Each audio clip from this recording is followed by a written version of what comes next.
أعوذ بالله من الشيطان الرجيم. بسم الله الرحمن الرحيم.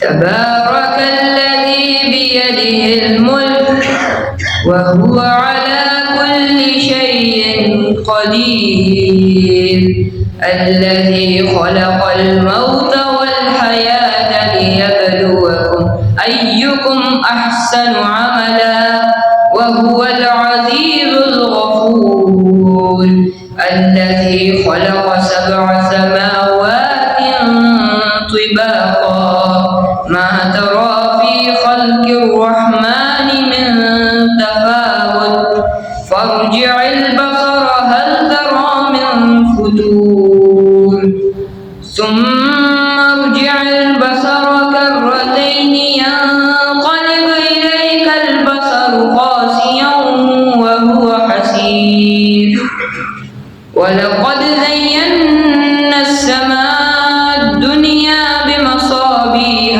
وجعلناها رجوما للشياطين وأعتدنا لهم عذاب السعير.